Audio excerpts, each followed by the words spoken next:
our top story, protesters stormed the Departmental Council of Mamoudzou on the French Indian Ocean island of Mayotte. They're calling for action by elected officials against insecurity and an influx of migrants from neighboring African islands that has severely strained the public services. The French government attempted on Monday to end weeks of unrest on the French Indian Ocean, an island of about 250,000 people.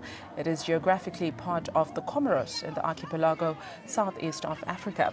It has been in turmoil since mid-February. Violent clashes between rival gangs at a school acted as a touchstone for anger over spiraling crime, which many residents blame on migrants that are non-French. Over the past 3 weeks, the island, which voted to become an integral part of France in 2009, has been plagued by strikes, demonstrations and roadblocks aimed at drawing the attention of the government of Paris to the situation. Around 70% of the 10,000 babies born in the maternity hospital of Mayotte's biggest town are born to illegal migrants. They're mainly from the nearby Comoran islands of Anjouan Moheli and Grande Comore. This is according to the official statement. Let's go to Sierra Leone now. They will hold a run of vote for the president on the 27th of March. The country's main opposition finished slightly ahead of the ruling party in the first round of voting. Announcing the first round of vote results, the National Electoral Commission chairman, Mohamed Conte, stated that no party had managed to get the constitutionally required 55% majority to avoid a second round of polls. Kamara Samura Matthew Wilson, All People's Congress, APC, 1,082,748. 1,082,748. That is 42.7%. Bill Julius Mada, Sierra Leone People's Party, 1,097,482. 1,097,482.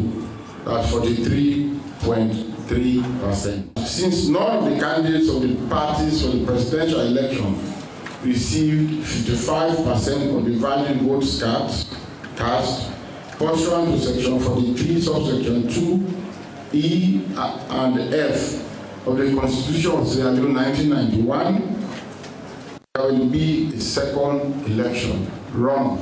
Polling in this second election runoff between the two aforementioned candidates will be conducted nationwide on Tuesday, 27th March 2018.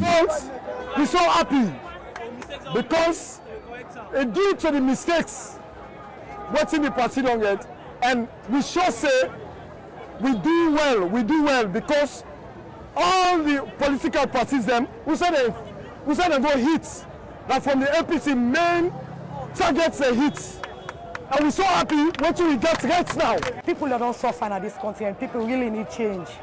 So the change where people they cry for, now in the SLPP party can give them. So we're very confident over ourselves. Even if we go on off with APC there, we know they fear them. And we know say no, so we one grain gets plan for pull APC in our governance. Well, I'm happy because 16 people against 1 grain. 16 against 1. You know, easy. So I'm very happy. For sure, say APC is a strong party. I believe say we APC, we don't make them done. Yes, we don't make them done, and we're ready for the runoff. We go to Ivory Coast now. They are recalling 2 years after the terrorist attack in Grand Bassam. The West African country remembers the victims. 19 were killed and several others were wounded.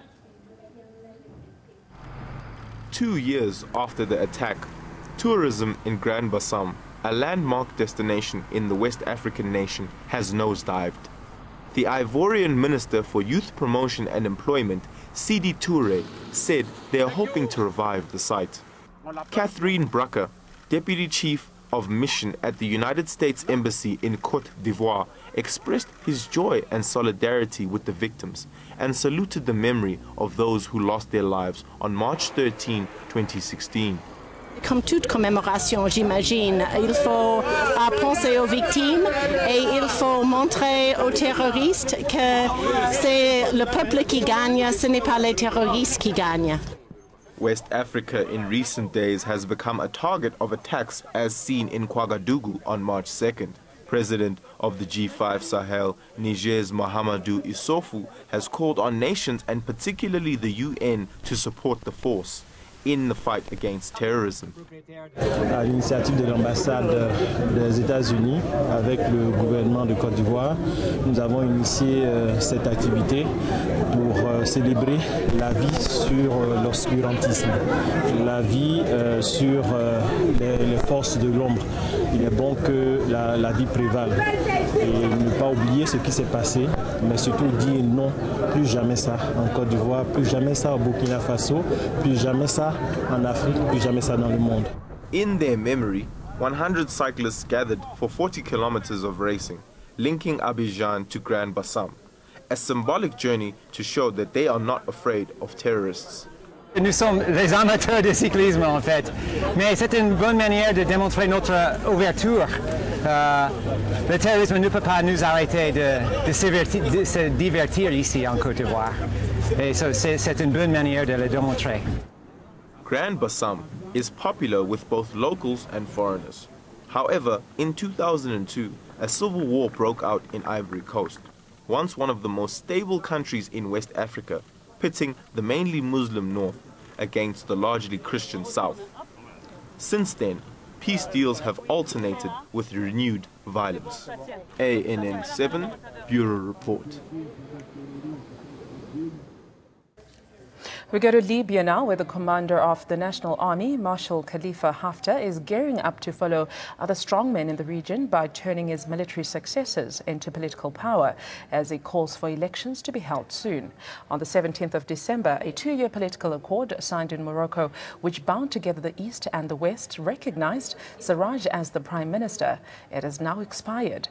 The Libyan National Army denied on Monday that the LNA commander, Marshal Khalifa Haftar, ordered establishment of a Russian military base in regions that are under his control, that is in the east of Libya. Now, during the past 2 years, Haftar carried out several announced and hidden visits to Moscow to cement military cooperation between the two parties. However, Russia rejected his request to rearm the army that is suffering an embargo on importing weapons. Now, this embargo was imposed by the Security Council approximately 7 years ago.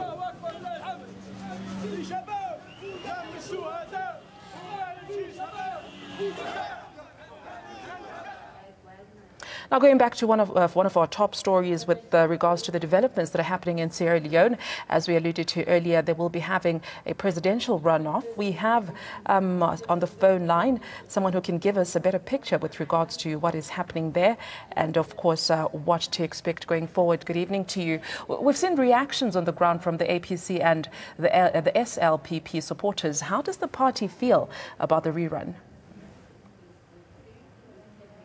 Well, good evening. Thanks for the opportunity. We feel very good because you should bear in mind that 16 parties, 17 parties contested this election, and overwhelmingly 57.2% of the people of Sierra Leone voted against the incumbent government. And although one would say this is a squeaker, we're able to put through a squeaker, we are ahead. So we are confident that come 2027, we're going to win this election. Now, the Sierra Leone constitution, as you've already said, speaks of a 55% majority. However, round one turned out to 43.3% for your party and the APC 42.7%. Now, if the results stay similar on the 27th, would you be looking perhaps at a coalition government with the smaller parties? That's what we're working on at the moment. You can understand that in a parliamentary system, a coalition government is easily doable. But in our own system, which is a presidential system, and the framers of our constitution insisted on the 55% for a reason. Our democracy is evolving. And normally we talk about the geography of where the candidates come from, and we are just coming from a company. So all of this is in mind when we approach our politics here. That's the reason why our framers decided on a 55%, so that no single candidate can rely on their region or their ethnicity to win the election. It is a provision that is meant to let everybody reach across so that we can have a government that is inclusive, although that has not been the case in the last 10 years. So much as some people now think that that is an issue, but we still believe that in an evolving democracy like ours, we have to maintain that one, and we can look at it going down the road. But for now, we think it serves us well, and we don't see any reason we can kick that out at the moment. But do you not feel, Khalilu, that it could pose a challenge moving forward, considering that we see more and more countries within the continent, around the world as well, that are heading towards the coalition government road? The marriage of convenience doesn't always last. In fact, the coalition government idea is the one that I think, as an individual, that will serve our country better. Where we are now, if our leaders decided to come together, because the opposition forces have 57.5% of the vote, as against a government who has used the central bank to throw the bank at the people, literally, to get their support. But the people have rejected that. What we are doing now at the moment, we are reaching across the aisle to all of the other opposition parties so that we can come together and form a government of inclusion.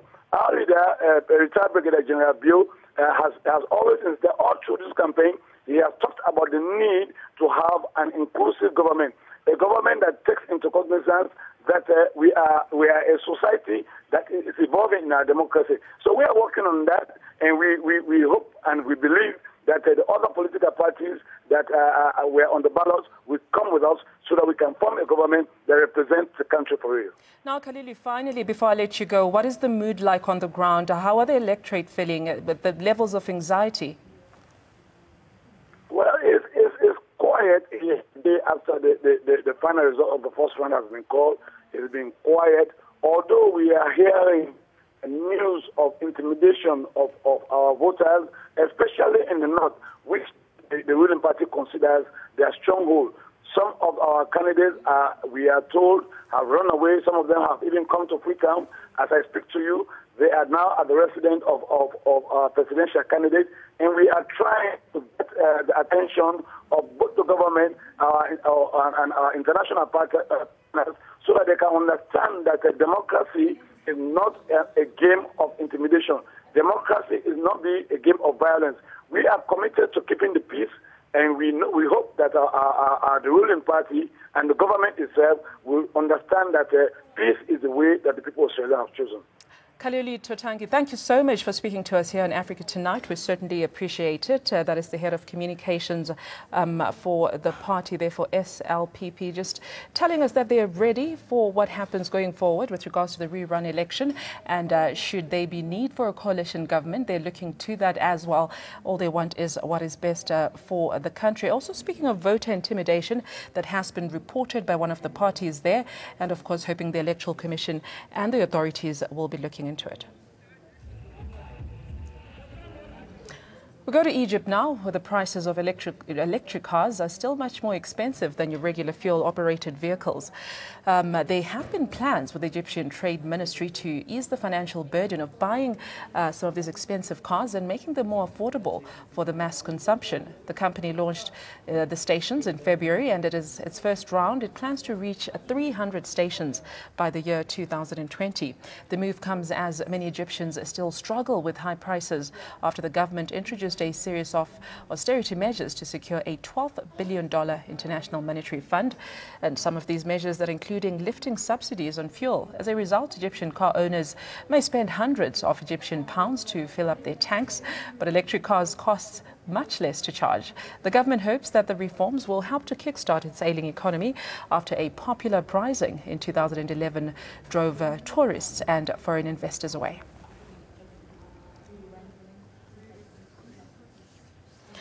Still in the west part of the continent, Nigeria's President Muhammadu Buhari is under fire because of mounting security threats, including Boko Haram. He's set to tour states that are worst hit by violence.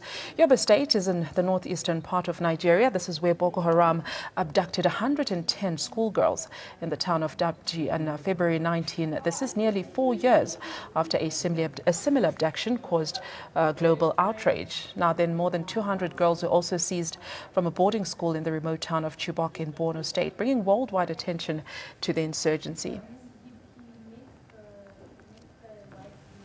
While staying in Nigeria, Lassa fever has claimed 110 lives in Nigeria since the beginning of the year. The Nigeria Center of Disease Control reports it is one of the worst outbreaks since 2016. The World Health Organization last week said the epidemic had reached record heights, with 317 laboratory-confirmed cases and 72 people dead. A total of 1,121 suspected cases were reported.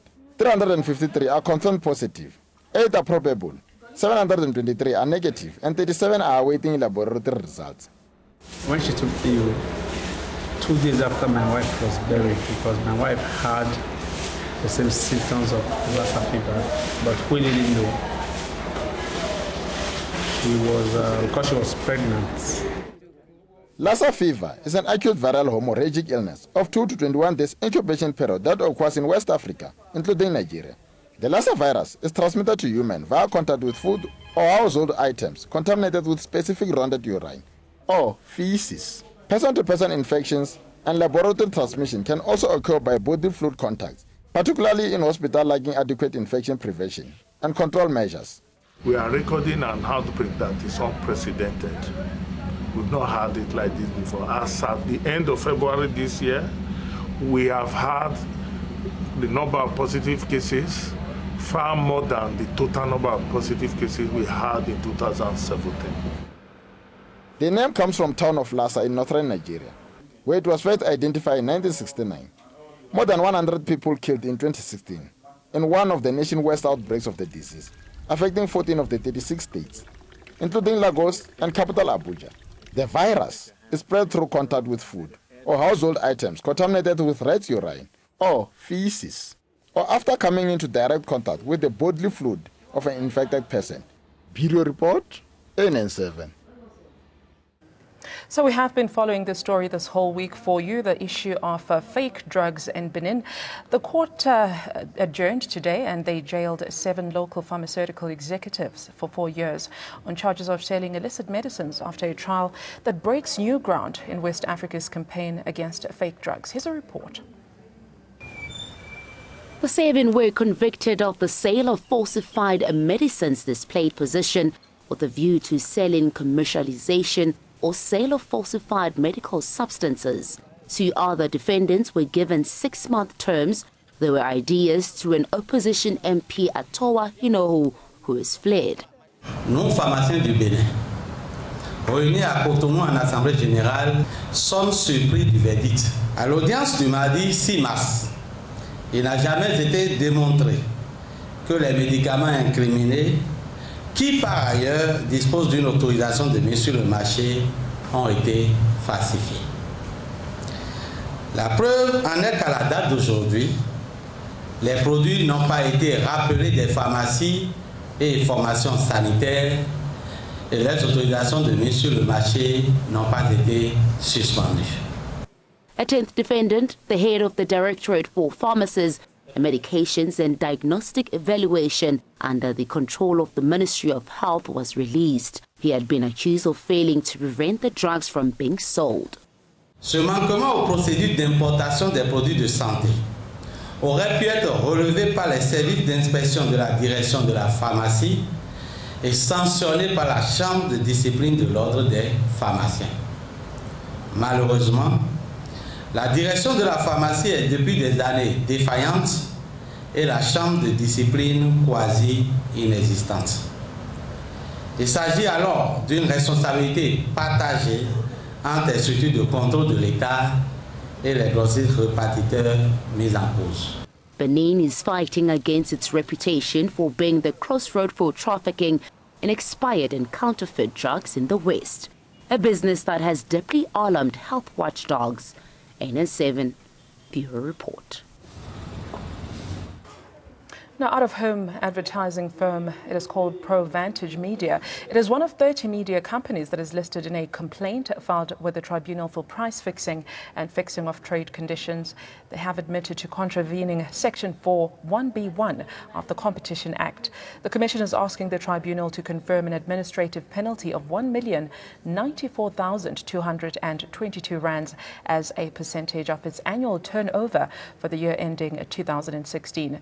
Other media houses found guilty in the tribunal include the SABC, Media 24, Prime Media, Mail and Guardian, Avusa Media, MTV Networks Africa, Media 24 Magazines, Prime Media Outdoor.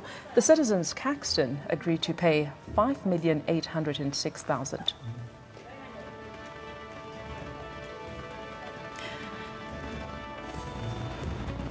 Independent agreed to pay 2 million rand with regards to the fine. DSTV Media Sales agreed to pay 22,262,599 rand.